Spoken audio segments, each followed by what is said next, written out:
Isa na namang motorista ang nasawi matapos bumangga ang minamanehong motorsiklo sa isang truck sa kahabaan ng Davao to Cotabato Highway, partikular sa Barangay Paco, Kidapawan, mag-aalas 11 ng gabi kamakalawa.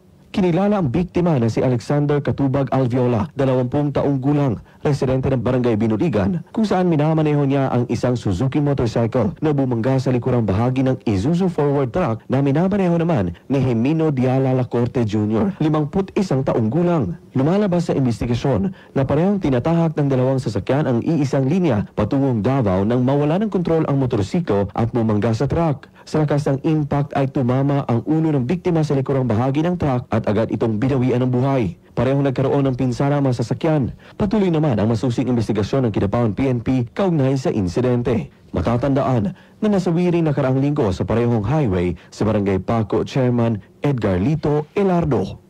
Luigi Alan Tutor, NDBC, Bida Balita.